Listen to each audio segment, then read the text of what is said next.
Good morning, members. Michami Tukudam and happy Ganesh Chaturthi to all the members.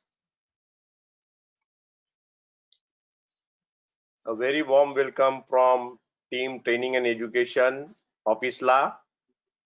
Today we are conducting 14th webinar of Gyan Ganga series.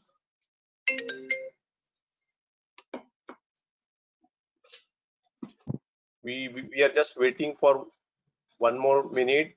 Members are still joining. Friends, we have started with a new platform for this webinar. It is a go-to webinar. Please write us about this platform, how you feel about this platform, what is the quality of the platform on training@isla.net. Also, your feedback is more important to us. Please write us on training@isla.net. There are some members who are already written me about the previous 3 to 4 webinars is not uploaded on our YouTube. So we are in the process. By tomorrow, end of the day, it will be get uploaded on YouTube. Since we have changed the platform, there is a delay in uploading the system in the YouTube. So members, today we have our own faculty of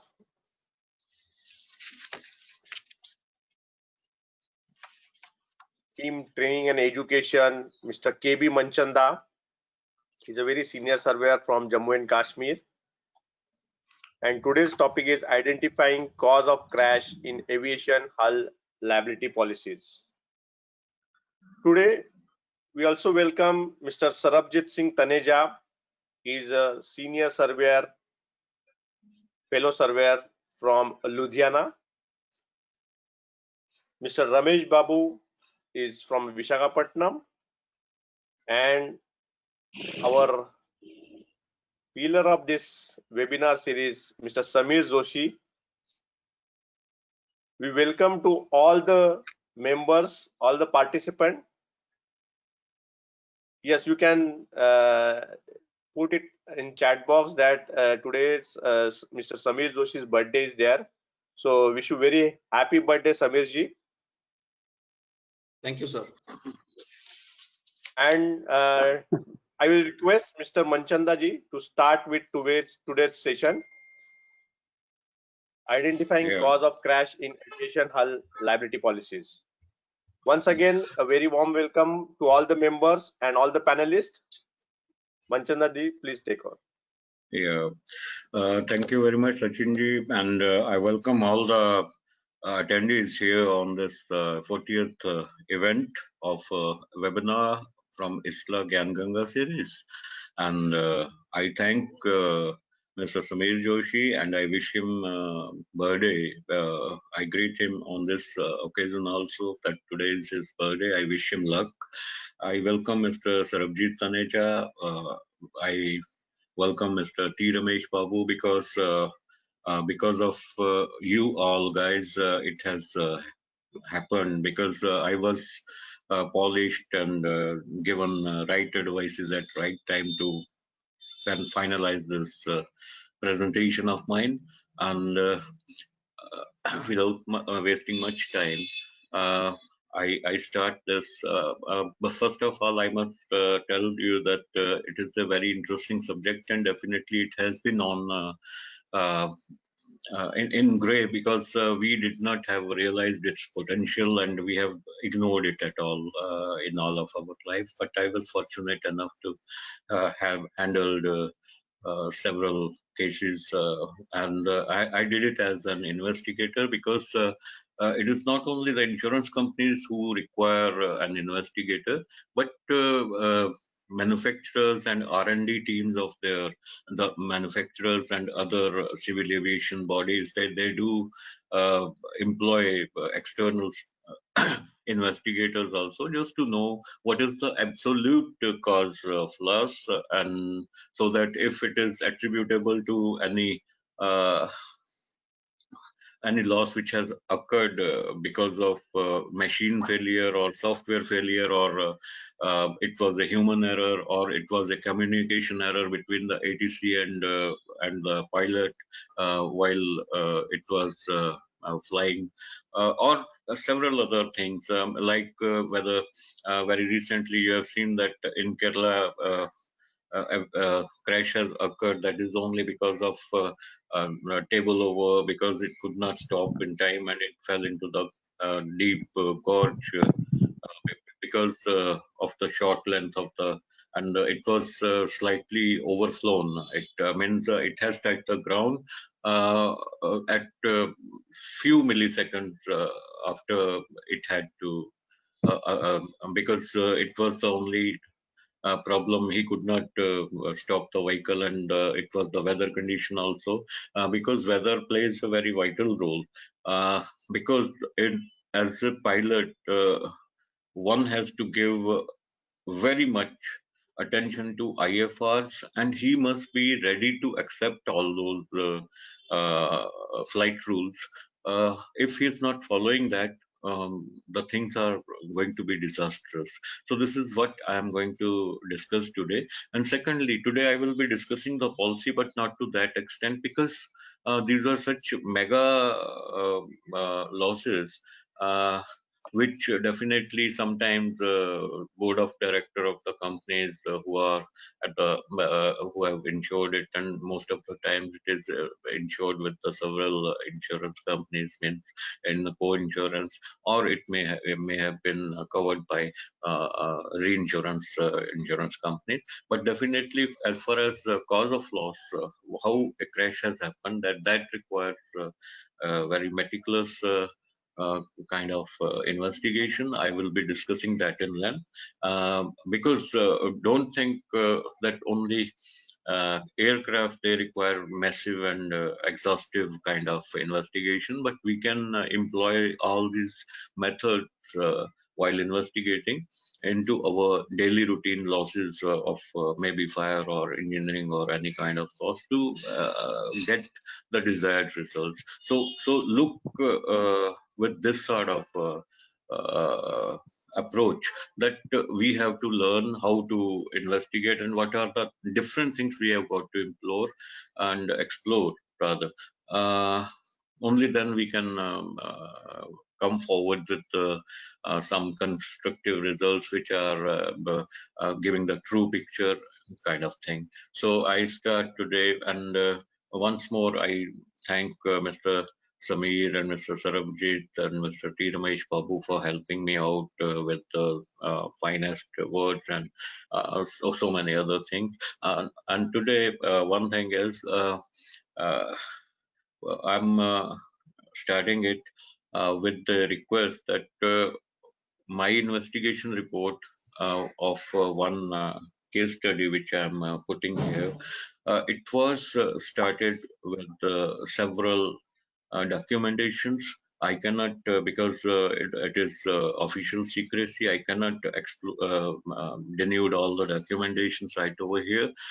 But definitely, all the documentations, all the investigation, and all the statements were regarded over telephone, over personal meeting, or maybe whatever through post. They all came, and one chain of event was created, and that is what I will speak out, and I will point it out what pilot has done wrong, and what ATC has done wrong, or what weather has done wrong, how I have concluded that case. So I start here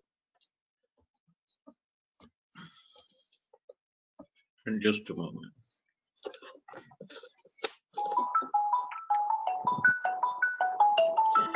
So first of all, here I have got to say that Please. what type of policy is given to such sort of Well, I am in between. You can call me later. Huh? okay, then it is aircraft hull and liability policy, and this is a very exhaustive policy. This is very exhaustive policy, and definitely it is a service to the client in different permutations and combinations. Means certain risks he can opt for and he can add on. So I will discuss the policy later, and then with this there is an endorsement, that is confiscation endorsement. Confiscation endorsement is an endorsement which paybacks the money whenever any confiscation by any department regarding any, like if somebody, if some gangster is traveling through that airline and the government confiscates the aircraft, and there is delay, or there is some kind of damage done during that operation, that comes under this confiscation endorsement, because they are trying to catch hold of the criminal. So that is one endorsement. And second important endorsement in this policy is hijacking endorsement, because basic policy is not covering this. And what hijacking endorsement covers is whenever a vehicle is hijacked, it is damaged, or it is taken away and thereafter destroyed. So all that event of loss will be covered in this endorsement. Now here comes aircraft crash investigation. I will be giving an exhaustive kind of note over it in the coming text. So first of all, let us understand briefly, because I'm not going to narrate it much more. Aircraft hull liability policies. Section 1 covers loss or damage to the aircraft. In case insurance company agrees to replace or repair accidental loss of or damage to the aircraft described in the schedule arising from the risk covered, including disappearance of the aircraft, is unreported for 60 days after commencement of the flight. Means any loss which is occurring from uh, any of the reported perils. Here it is almost all risk policy, and it is not a specific risk policy except for the two endorsement which I have written. And if any aircraft is not appear, if it is disappeared beyond 60 days, then it is treated as a total loss, and company pays the claim. And in condition 2A is company will, in addition to pay through force measure, alighting in any plane, alighting in any place from which it is unable to take off again, the reasonable cost of dismantling the aircraft and removal to the nearest aerodrome or repairs agency assembly, even if aircraft has sustained no damage, also pay a reasonable emergency expenses necessarily incurred by insured for the immediate safety to the aircraft. This is when there is some forced landing kind of thing where a particular craft cannot land. If it is happening, say if the aircraft is forcefully uh, means lands on any airstrip which is very small, and from where it cannot once more it can fly or take off again. In that case, to save the losses, it has to be dismantled and then reassembled at the right air um, strip. All those expenses are payable. And in 2B, in the event of damage to the aircraft as covered by this policy as the reasonable expenses incurred by insured with written consent of the company. So in case of any damages there, the policy covers it, and all those expenses are like reassembly and dismantling and whatever, it has to be brought into the notice of the insurance companies, and a written consent has to be obtained in respect of maintenance of watch on the damaged aircraft and safeguard it from the further damages. Second, additional expenses. If insured herein for the risk of flight, the necessary test flight, if it is done, all those expenses are payable under this act. Such proportion of cost of obtaining a new certificate of airworthiness, it is almost as good as your fitness certificate in the vehicles. So airborne certification, that is very necessary because it only decides whether a plane can fly with the guarantee of safety to its crews or passengers or the payload. Fine. So such proportions of cost of obtaining a new certificate of airworthiness as shall apply to the period from date of accident to the date of expiry of the current certificate of airworthiness. So these all expenses are payable, and uh, in section 2A and 2B of part 1 of the policy, that is OD kind of thing, aviation hull policy.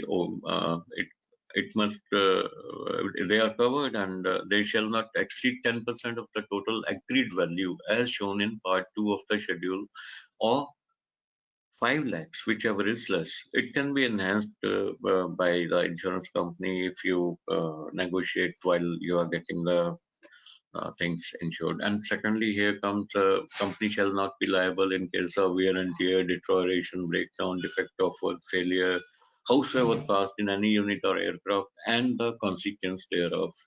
Secondly, damage to any unit by anything which has progressive or cumulative effect, but damage attributable to a single recorded incident is covered under paragraph 1. Means if an airplane is landing and there is some damage to its landing gear or its sensor, and when it takes off and it is not behaving properly, and if there is something while another coming down or getting down on the airstrip, if its landing gear is not working properly, if any loss is occurring there, and that is payable only if that is a single recorded incident which has been recorded by the DGCA, Director General of Civil Aviation. I mean, because they have got to report it through ATC, and they have to lodge that I have got this sort of problem. And so, however, accidental loss of damage to aircraft consequent upon 3 and 3B above are covered.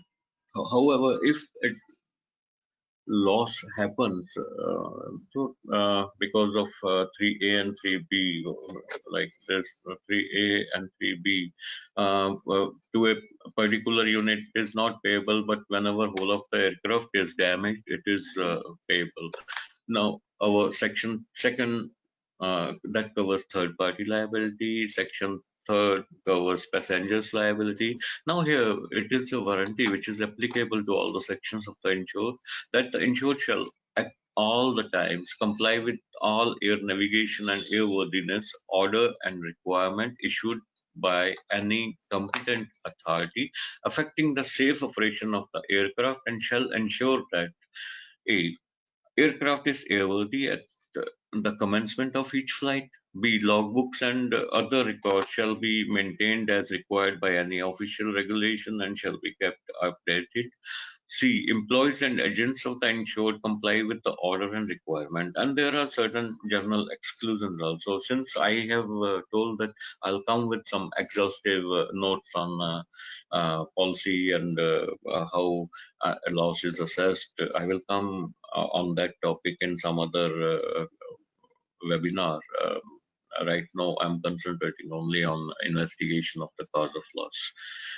So now, here, why it is necessity I have narrated, I once more have a privilege to state that apart from the insurers, certain aviation agencies hold the investigation of aircraft failures to ascertain the exact certain circumstances which led to the crash.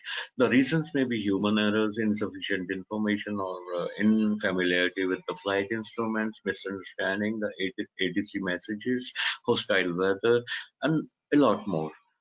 This is done to learn from the mistakes of others and to develop more superior equipment and technology, including aerodynamics of the aircraft, and about um, developing the program for the pilots for the removal of the stress and all, and like these days, many airlines are following yoga as a, uh, as a tool to help the pilot to maintain their uh, concentration as well as mental fatigue. So all these things are because whenever a, a pilot is mentally um, drained out, he cannot make out because there are so many calculations. There is so much of physics while you are flying an craft, which is not that easy because they have not only have to make their own brain work to take the right decision at the right time. They have got to fiddle with so many instrumentations, including his uh, personal computer also, because all the IFRs are sent to him, and he has got to take the decisions. And sometimes he has to deviate, or he has to go high above the cirrus clouds, and or maybe on a low level flight, but everything he has to do with the mind, with the cool mind, so that the life of many people who are on board is not jeopardized. And secondly, aircraft itself is a very costly equipment, so all the precautions are taken by everybody who is associated with this. So now I come. So first of all, we'll see what identification of aircraft is. Every aircraft has its own number, which can be decoded as in India, it is VT dash XYZ. Here, VT stands for country of origin, where the aircraft has been registered, and it is allotted by IATA internationally. These two VT are allotted by IATA, and rest is given by DGCA. And here VT means Victorian or Viceroy territory, and it denotes uh, our country because it was under the regime of English people. So that is why, because this certification goes back to, I think, 1928. And since then, India has applied for BH, that is also booked, and IN, that is also booked. So those slots are not available, or they have applied for HA, means Hindustan. So all these are taken by some other countries, so that is not available, and that is why uh, uh, our all the government has thought of going with the VT itself, because don't think it is a sign of slavery or that, but we don't have particular digits what we aspire for us. Fine. So now here, VT means country where it is registered, where the aircraft is registered, and X denotes aircraft type, as in, sorry, X denotes name of airline, where A stands for Air India, and B may be for some other thing, V may be for Vistara, like that. So Y denotes the aircraft type, like here in A, in India, A stands for Airbus A20 aircraft, A20 model only. For A380 model, it may be some other date. Then Z does denotes manufacturer's identification and year and type and every data, and it is a 24-digit digitalized code, and it goes internationally. It is available with all the uh, civil aviation organizations to identify which aircraft it is, because I will now cite an example. Uh, in September 2019, SpiceJet flight SG-21 Kabul bound with 120 passengers on board was intercepted by two Pak F-16 fighters and was asked to lower its altitude and report to them with the flight details. It happened when the airspace was not closed for India post surgical strike. Fine. This has happened when India did surgical strike in Balakot, and thereafter this thing has happened. Later, it was observed that it was the mistake on part of DGCA official who had allotted a code to the aircraft describing details of an AN-32 aircraft. AN-32 aircraft is used by Indian Air Force. However, the ATC in India and Pakistan helped to sort out the issue and escorted the aircraft out of its boundary. The same aircraft on its return Percy from Kabul was allowed to pass on uninterrupted. However, the aircraft had been registered 20 days back from the date of happening and had accomplished its journeys to Sri Lanka and Bangkok also without being noticed for such error until it fly past Pakistan post surgical strike. So this is how they identify and what importance of these big numbers, which are generally written on the tail of the aircraft. So here comes another thing which is very recently this has happened. Uh, uh, Crash has happened at Kerala. So here are two different. Now this is one is FTR and this is CVR. And FTR is uh, where all the data, which records all the data of aircraft sensors from all the components, for example, engine, hydraulic, rudder, landing, etc. And CVR is the cockpit voice recorder, which records the voice of the cabin crew and the air traffic controllers, and both play a very vital role in identifying the exact cause of loss. Now, flight recorder is an electronic recording device placed in an aircraft for the purpose of facilitating the investigation post-accident, and it is designed to withstand high-speed impact and fire. Now, it is also known as by its misnomer black box, though it's orange in color. It is always in orange because it is a eye-catching color, and definitely it is very easily can be located from any kind of situation, maybe fog, maybe smoke, maybe any kind of weather conditions, or even in if a aircraft crashes into the sea. So it is identifiable, and that is why worldwide it is kept in this orange color, and you cannot fiddle with it. Then flight data recorder is a device used to record specific aircraft performance parameters. The purpose of this equipment is to collect record data from variety of aircraft sensors into a medium designed to survive an accident, and same is the case with cockpit voice recorder.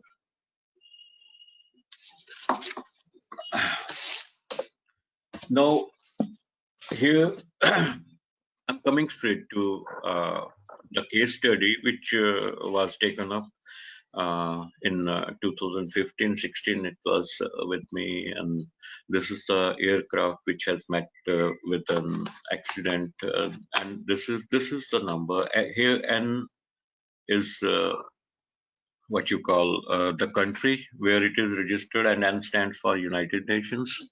United States of America. So, and this is rest of the number. It is their parameter. They record. This was a private propel jet engine kind of aircraft, and its flight recording conversation voice clip is I'm going to play, and I hope you all will hear, and thereafter I will carry on with my this. So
is not coming, sir. Voice is not coming.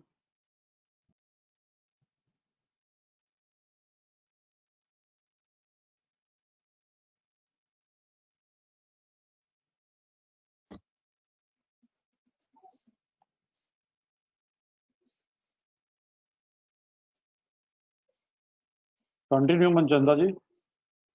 हाँ जी. Continue, please.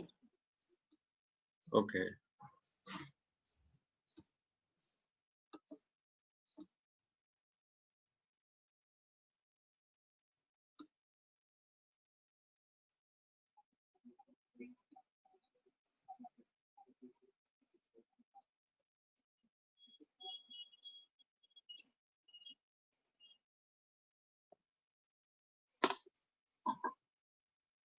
Still, that voice is not reaching to us.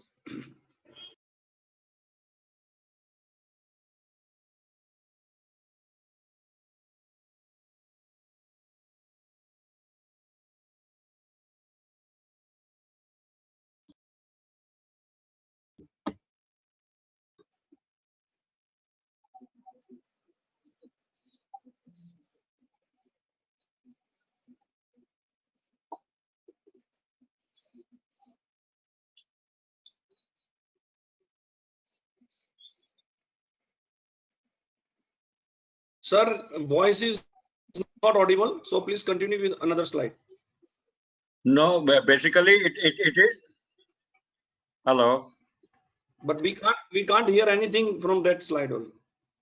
Okay. So please continue. That may be problem, but you see, it is always very difficult to hear because of after crash it has gone through, and you have to make out this. That is what I am telling you. It is something you have to put in so much of the efforts. So this was the whole of the thing which was recorded between an ATC operator and pilot itself. And now I will read out whole of the things because how I have made it into a chronological kind of thing. So this is first of all, I would say this is year 2015. You see, this is how a logbook is maintained by a pilot. First of all, you see this is a photograph which has been taken by any of the friend of the pilot while he was flying, and it was all okay kind of thing. And now this was these are the accidental photographs, and you can make it out here that it was really a very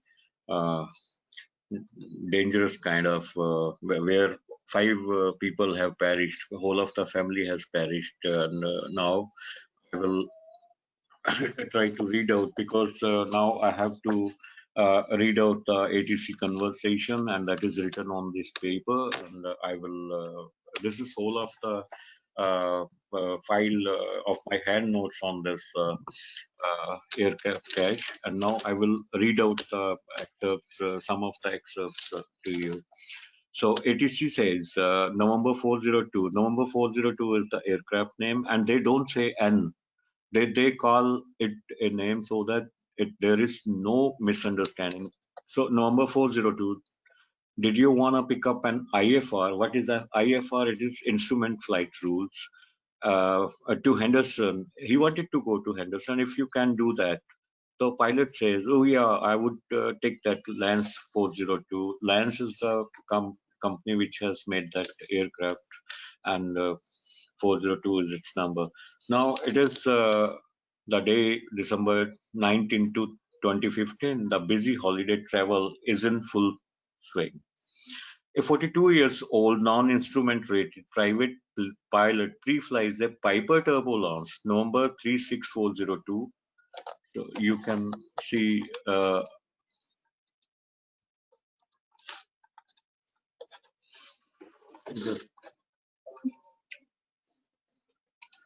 you just see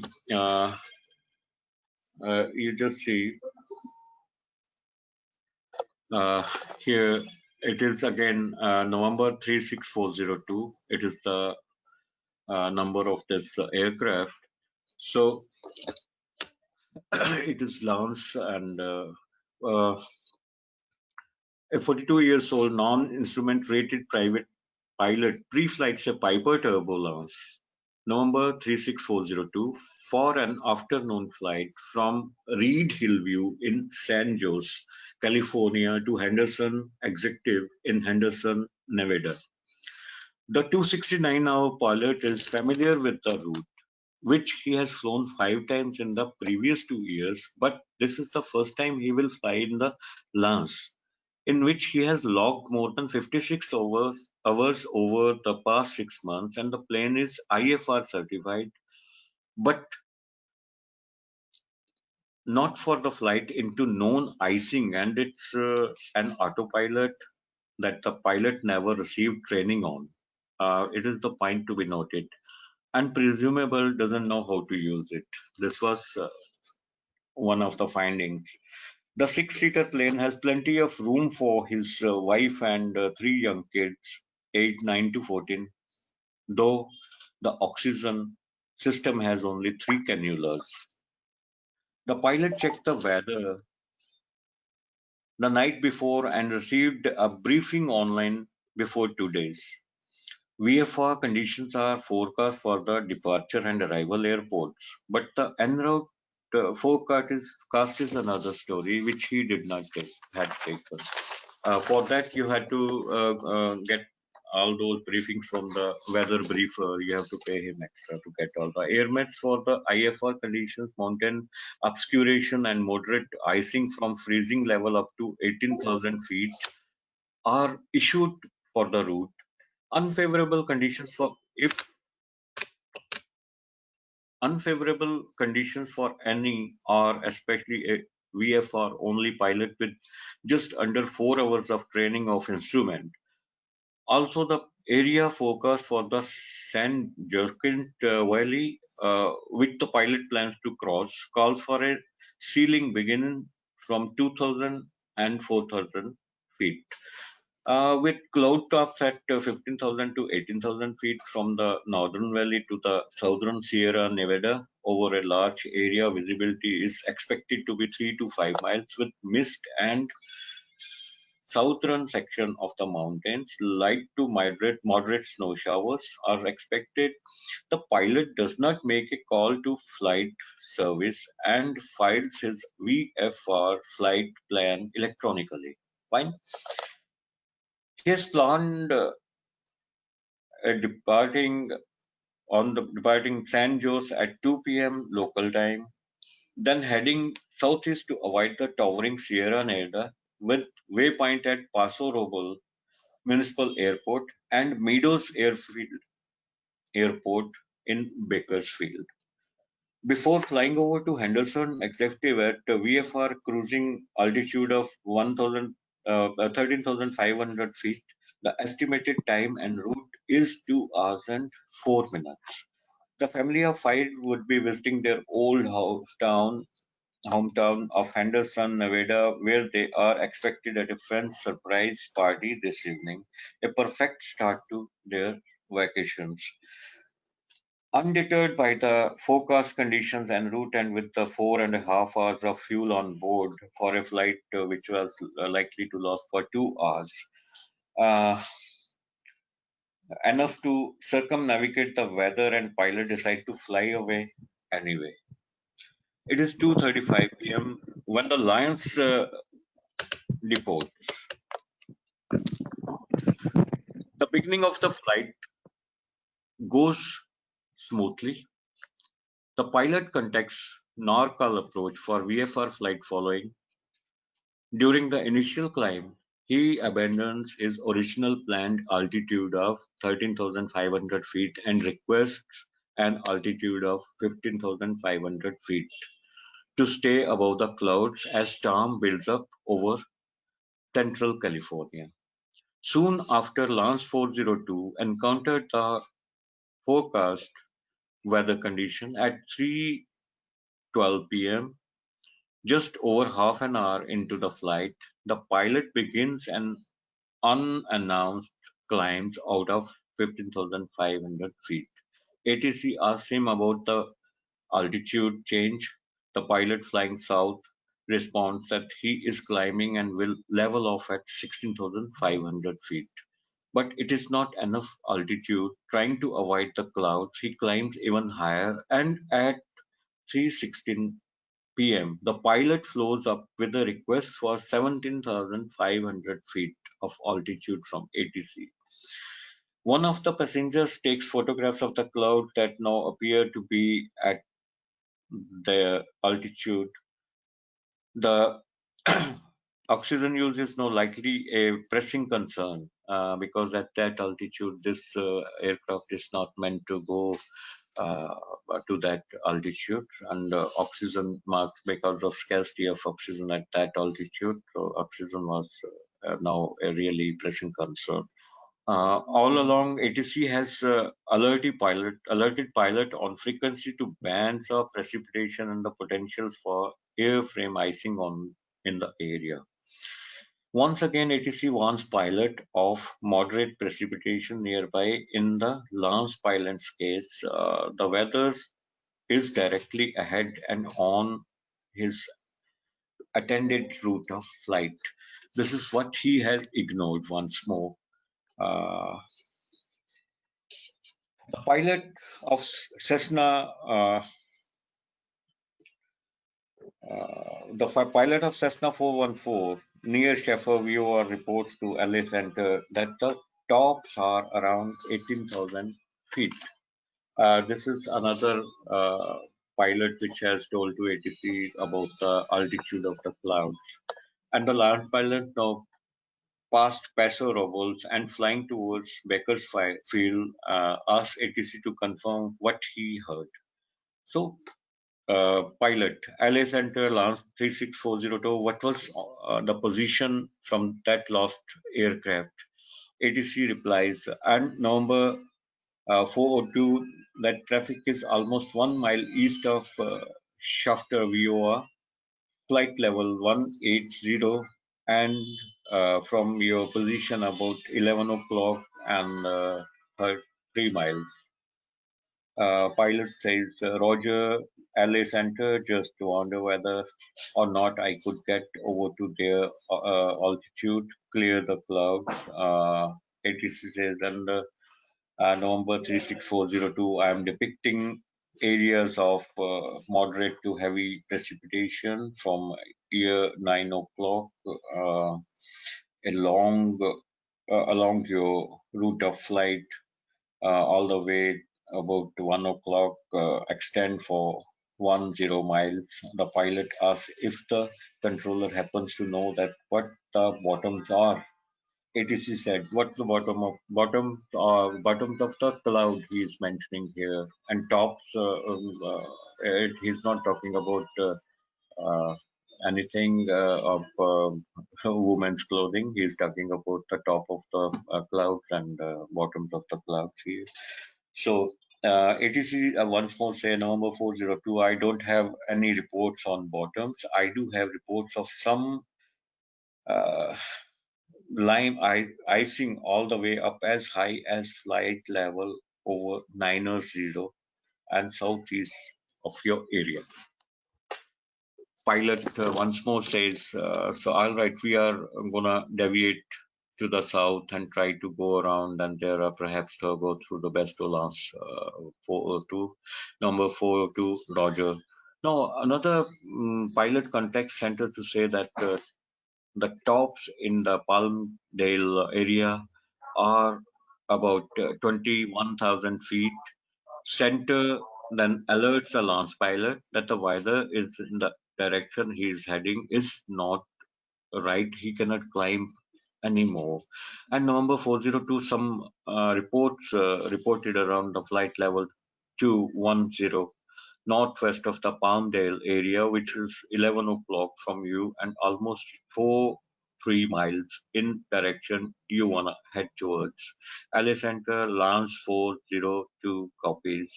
We will just keep chasing the clouds towards the Palmdale. November 402 replies Roger. Now, weather conditions were deteriorating, and ATC updates the launch pilot quite often and route the flight. But since he was doing mistake after mistake, and there is that very long history number 402. This is at about 3.50 p.m. LA Center offers the pilot an IFR clearance to the Henderson.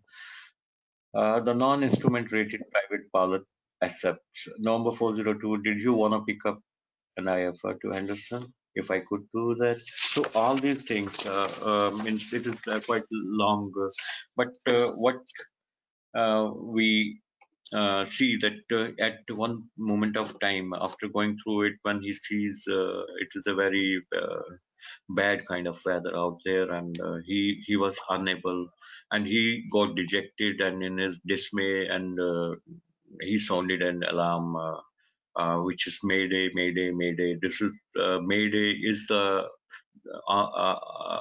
cry of distress when an aircraft or a ship is in troubled atmosphere or troubled weather conditions. So this is Mayday is the situation which is declared to uh, ATC by the pilot that yes, the things are beyond his control and the craft or it is going to crash. So this is how.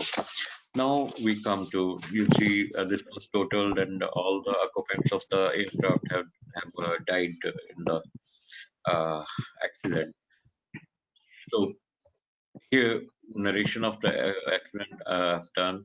Now what I have drawn out of this tale after reconstructing all of the things, I could draw out the following parameters which were furnished to the concerned authority who has deputed me for this. It is, you must recognize the external pressures. Then you have got to talk to a weather briefer. Then act before it's too late. Consider all the options. Stay within your limits. Be aware of confirmation bias and know your fine. So no, here I would love how these inferences I have gone through because the reason, you see, first of all, you know what, you have to recognize the external pressures. Why I'm saying so? While we don't have exactly, we don't know exactly what the pilots were thinking, the external pressures of arriving for a party that night cannot be ruled out. Or maybe fatigue, maybe because of his own engagements in the previous week, maybe any would be the reason. And these reasons cannot be overlooked or overruled. And for that purpose, we had to talk with, but his old parents could not tell us much more about this. But we have taken a cognizance of the thing that maybe he was too excited to attend the party which his friend has thrown, and he was just hell-bent to be there to celebrate togetherness after such long at his hometown of Henderson, because he shifted to some other place in California. So it is likely that the focus on arriving as scheduled has obscured his ability to assess the bigger picture of whole of the incident, because ATC or weather briefer or IFR rules, he has almost overlooked everything. He has almost tried so many mistakes he kept on doing, and at one given moment of point when he could see that icing has formed on his wings and other things, and secondly he was not instrument rated is he was not knowing how to uh, fly the aircraft with the help of autopilot. So he was having only 4 hours of instrument rating to his credit, and that is why things went out of his control, and he declared his. Had he kept his cool, things would have been different. But first reason what we could understand was uh, external pressures. He has taken them very seriously, and they were casting its shadow on his decision making. And research have shown that when we have a special high level of self-interest, it is difficult to make a sound judgment. Remember, research has shown that when we have an especially high level of self-interest, it is difficult to make a sound judgment. So this is what he couldn't do it here, because his interest, he was over enthusiastic to attend um, the party, and having a very big plan of surprising, giving an element of surprise, and it was casting upon something. It was a burden on his head to reach there. It has.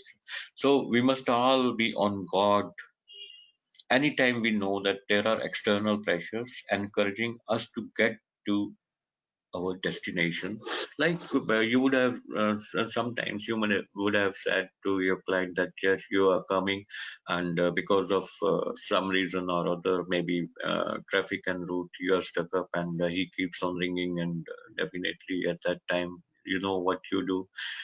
Whenever you get clear of the traffic, you immediately go and pedal your car to reach as soon as possible, and going defying all those norms. Even if you are told to treat at 60 miles per hour kind of speed, you may be guessing the pedal of your car to attain even 100 kilometer per hour to reach there. So that is how external pressures they do mount on any even driver or even a pilot.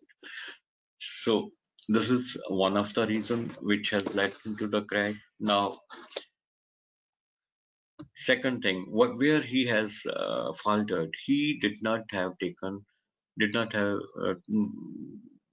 talked to a weather briefer, because had he talked with weather briefer, he would have given him the clear picture about the weather conditions, and he would have even requested him to postpone his journey, but he saved on that money. So it is better for a pilot to go beyond a textual weather briefing. Flying single pilot, because he was flying solo, uh, the human resource of a weather briefer could have been a helpful aid to the prudent decision-making process, and possibly a guard against self-imposed pressures to make the trip successful. If the pilot had discussed with the briefer this route and a planned altitude of 30,500 feet, it is likely that VFR flight would have not been recommended at all due to forecast weather and route. So that is what I'm telling you. He would have given you a very professional advice of not continuing with your journey, but he didn't consult any of such kind of weather briefer, and that is why he was sometimes he was climbing to 16,500, 14,500, and 17,500, and wanted to calm down. And later he declared emergency situation. Rather, he cried Mayday, Mayday, Mayday, and thereafter his ATC control was off, and he could not be contacted by ATC later, and the plane crashed, and all on board were killed instantaneously. And now here I come to my third finding, that is, act before it is too late. After the departure, the pilot encountered difficulty and had to change his plan. Almost immediately, a red flag for the weather to come.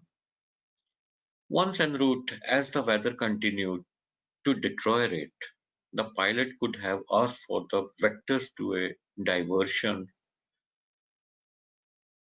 or deviation, airport, or clear airspace and avoided ATC, that he was not instrument rated pilot.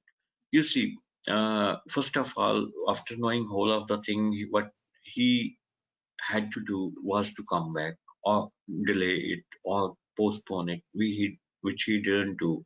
Secondly, what he did one more blunder while on his journey. He did not inform the ATC that he is a non-instrument rated pilot.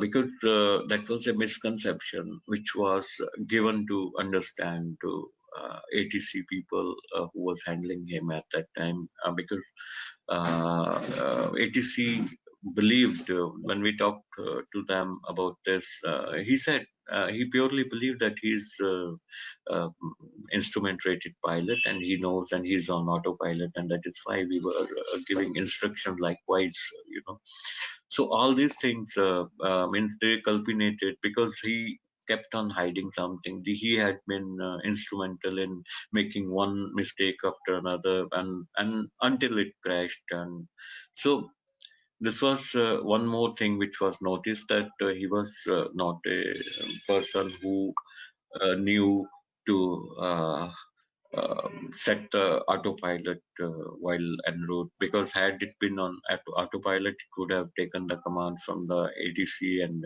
would have safely made its journey to its destination. But uh, this aircraft has crashed really around 15 nautical miles away from its destination. It was almost, he made it in all, despite all the problems and all the things.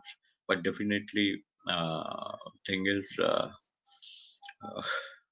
you have to act immediately. You don't have to hide anything. If you hide, definitely it is going to be a very fatal kind of situation you are into it. So don't hide anything. If you are feeling anything wrong with aircraft or with, so you have got to. So this is what actually he has hidden from the ATC. That is why all the commands were given by ATC to a instrument rated pilot, which he actually was not, and that is why he was unable to understand most of the commands which were given by the ATC. So next is to consider all available options. So as a pilot, since air journey is one of the safest journey because there are no traffic jams, but definitely it is based upon only one principle: let us learn from the mistakes of others, and so that you avoid all those mistakes which earlier have been proved very uh, fatal to others. So now here is to consider all the available options. It was noticed that the insufficient oxygen system was likely a factor in pilot's decision not to fly higher. But given the greater danger of flying higher into IMC, the pilot could have asked a temporary emergency climb above the weather and into a Class A at airspace.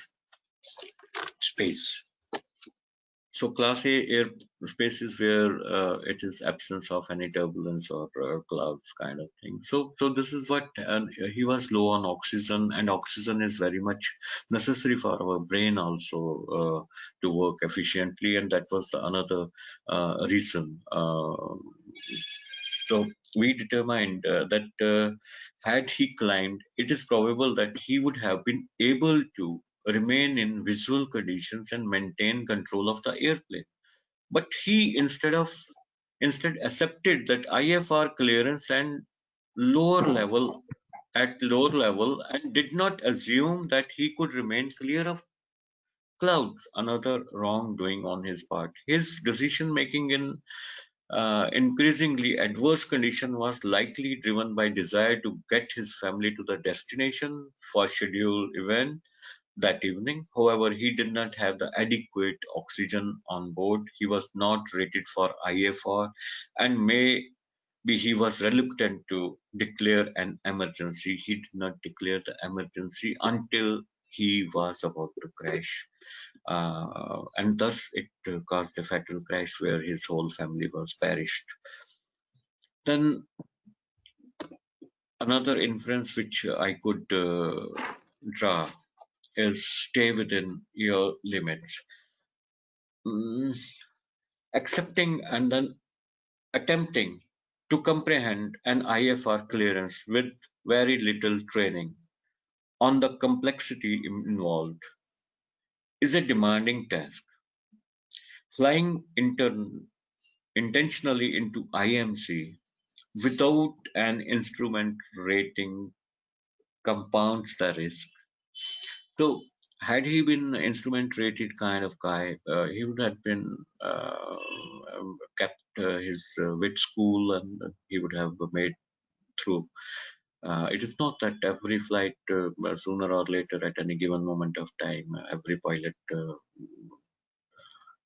gets into such kind of weather every now and then, at least 10 times a month, whenever he flies. So it isn't that you have to give up. And secondly, flying intentionally into IMC without instrument rating compounds the risk. These troubling decisions indicate that the pilot underestimate the complexities of instrument flight and how rapidly things deteriorate with spatial disorientation and loss of situational awareness. You see, here he knew he's not an instrument rated. He would have postponed his flight, which he did not. He adamantly hell-bent to move on with his flight, which was another problem on part of him. So that is why he didn't do it, and he has defied his limits. He has gone beyond them, and definitely it was really, really very sad on part of him to go into the venture which he was not at all supposed to go. So we have to stay very much well within our limits whenever we have to do anything, not only the flying of an aircraft or whatever kind of. Then beware of the confirmation bias.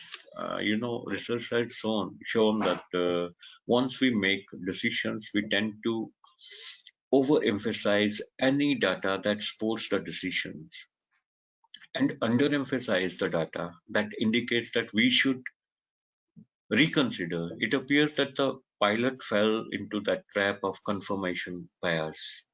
Means he was having very wrong notionology about his own self, and he has made some wrong decisions en route. And first was to board on the plane and continue with his journey. So, in the face of visible evidence that the weather was worse than what he used to make his go no go kind of decision, but he pressed on. He continued his limit. And he could have made a simple yes or no kind of situation after listening the IFR narrated by the ATC and the weather briefer, which he didn't. Definitely, that was confirmation bias on part of him, and he concealed certain informations too. And secondly, he was low on oxygen at that high altitude, and all that things started building a very negative kind of thing. At the end of the day, he crashed. So we must be honest about the weather and not willing to be betting on our safety on a hope kind of things. and hoping that things will go better. No, they may go worse also. So you have to come out of your confirmation biases, and you have to keep the hope on one side. Hope is for future, but right now you are taking decision for the present of present moment of your life. So there is no scope of there is no hope for hope, I would say. So we must be honest about the weather. Investing in a data link weather receiver to improve situational awareness during flight can provide invaluable information for decision making. So all these things you have to keep on updating yourself and your plane. Um, you have to understand in what conditions you are able to make through your voyage or not. You have to be clear about it. Secondly, you don't have to uh, tell a lie to the ATC or the people like here he did. He was not a what you say instrument rated pilot, but the information which was percolated to him through ATC, it was as if they have been talking to a person who is an instrument rated pilot. So all these things you have got to, and above all, you have got to know your aeroplane. It is important to know that the capabilities of your airplane and the system on board. In this case, the use of autopilot would very likely have kept the pilot from losing the control in the given circumstances. The flight path and data suggest that the pilot was hand flying or the maneuvering the plane, and our finding confirmed that he did not know how to use the autopilot, being not instrument rated. So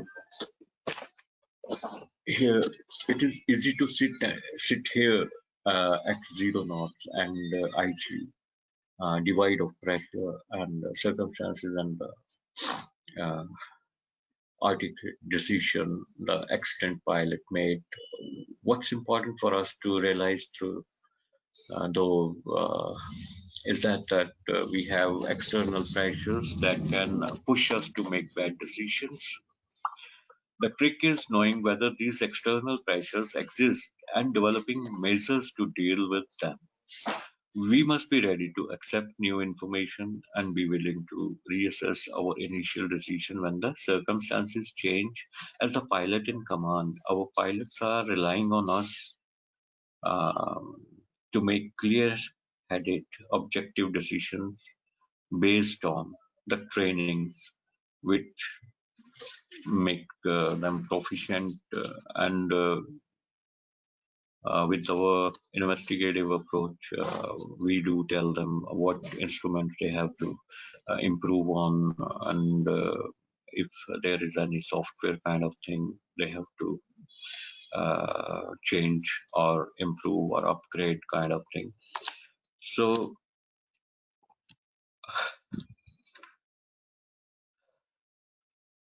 it is planning on flying.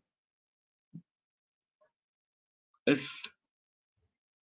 very important event and take measures to reduce the time pressure. People on the other end understand that general aviation is subject to change of planes based on the uncontrolled factors like weather. Knowing that they will understand if we must make alternative plan will make a no-go decision much easier. So we must know how to say no in all the conditions to avoid any sort of accident. Sometimes your hunch also works, and sometimes confirmation bias that overrides and the hope which must not be taken into consideration while you are road playing. So uh, I hope you would have enjoyed, and I thank to all of my panelists and CC member Mr. Mulge and entire T3 team. And for any suggestions, I request you to drop in your email at education@isla.net, and Now I request Mr. Samir, Mr. Mulge to take over the control from us, and if there is any question, here. Thank you, Mr. Manchanda. For participants, I would like to say that we have gone through a unique subject which is not being touched already. This aviation insurance and aircraft hull policies and liability policies are under Marine Department, and these policies are much wide. We have only touched the basics, causes of crashes and the basic policy. We will come up with more details. And as far as concern of participants is concerned, they will get a lot of information about these policies in the coming webinars. Yes. So thank you, Manchanda ji. Thank you, Sarabjit Singh ji, for your very good insightful knowledge sharing session. There are some few questions. Like Mr. David Makwan is a senior surveyor. David ji, you can ask your question. I have unmuted you. Mr. Subramaniam Nagappa. And Mr. Tarun Shah. Okay. Yeah, you have to unmute yourself and then you have to speak. David sir, Tarun ji. Okay. Able to listen to me now? Yeah. My question was that when the pilot was non-instrumental rated pilot, why he was allowed to fly the aircraft? See, I find that there are three reasons. You are not audible. Hello, now audible? Hello? Yeah, now audible. Yeah. Okay. Now, the three reasons I find the pilot is not experienced enough for the flight to operate. Number two, the weather condition. And number three, the people who has given permission to fly. These are the three conditions I find. Why the people allowed to fly? No. Here, I would love to make you rectify. Nobody gives permission to anybody here while they have to schedule their flights. So you must understand, if I want to fly when it is raining so hard, so nobody has to give me permission. It is my own aircraft. I can go anywhere. I can schedule it as per my whim and fancy. So that is not a thing that I have to take permission. If that is the thing, what is the fun of having my own jet? So that is ruled out. Now please carry on, sir. That's okay. But here I feel the ATC should have given him this warning well before flight. Yeah. Because weather condition is not so good, then you should have not. See, here also in Andhra Pradesh, one thing has happened for our Chief Minister, Mr. Rajsekhar, if you know. You see, sir, what you are asking, what you are asking, that is, I have given these 6-7 points. That is, recognize external pressures, number one. That is, external pressure is, if I am supposed to be anywhere, I'm going to defy anything, and I don't have to take anybody's approval to fly my own aircraft, number one. Then we have to talk to the weather briefer before starting our voyage, which he did not, in my case, what I have discussed it, he did not do that. Fine. So weather briefer is a person who is engaged from the start of the journey until the journey culminates at the point of its arrival. Fine. So he did not do that. Then what you want to ask is, that is staying within your limits and saying no when the weather conditions are hostile. These are all the points which I have covered, David sir. So now tell me what actually the question is. If a question is related to all these points, I have discussed it, sir. Hello. Thank you, sir. Hello. Yeah, sir. तरुण शाह बोलता हूँ sir. Hello. Tarun ji बोलिए बोलिए तरुण जी. हाँ sir जी, केरला में जो हुआ है उसका सही रीजन क्या होगा? लैंडिंग गियर का प्रॉब्लम था, कोई फ्यूल का प्रॉब्लम था? No. That was a wrong decision because उसको जिस वक्त डाइव इन करना चाहिए था लैंडिंग के लिए, उसमें कुछ मिली सेकंड्स का, अगर आपने देखा होगा तो मैंने इनिशियल स्टेज पे इसको भी डिस्कस किया था और इसमें कहा था कि it has top table of, उसको सिचुएशन बोलते हैं, जो खाई में गिर गया था. ये अगर 100 मीटर पहले इसने अपना टच डाउन किया होता एयरक्राफ्ट को तो ये लॉस नहीं होता. ये मैंने शुरू में ही कहा था. आगे बोलिए सर. और कोई question? Yes, sir. Yeah. Yes, I am VK Gupta, surveyor from Indore. You are welcome, sir.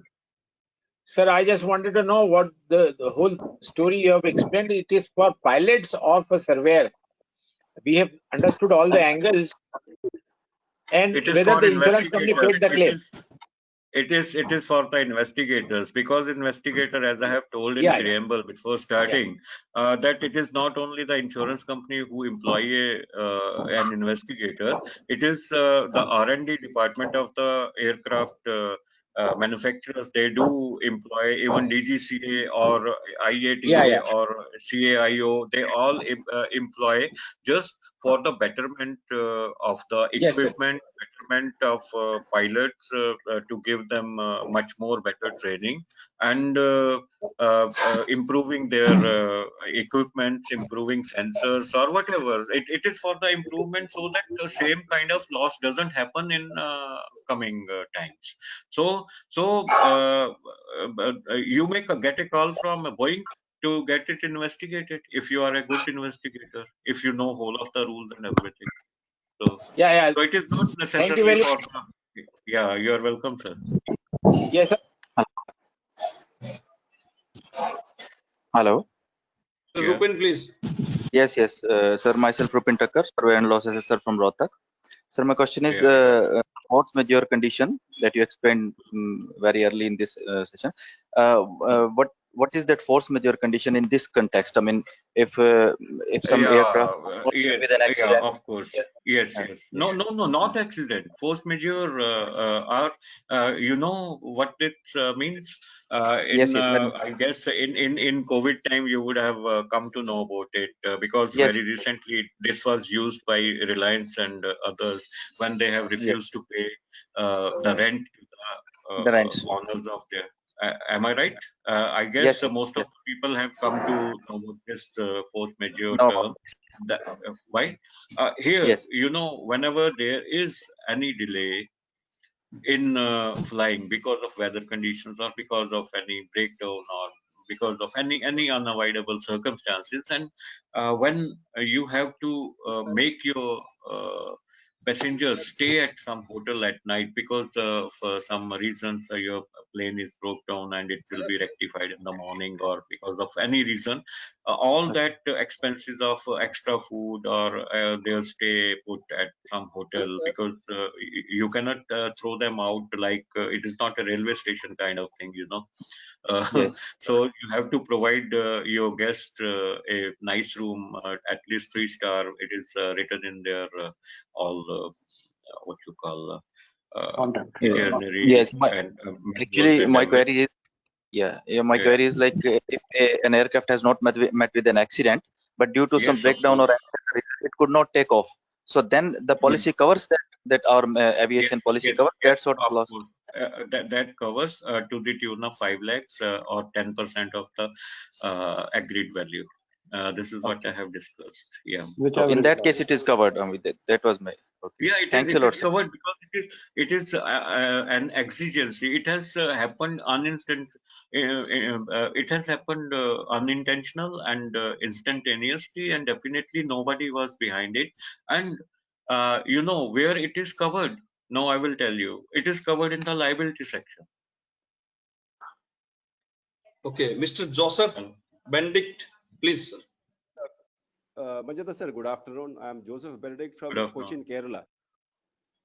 So basically, I would like to ask you, before the pilot goes for a flight, is it not a mandatory thing to have a pre-flight briefing, which includes the weather aspect? No, in fact, you are right.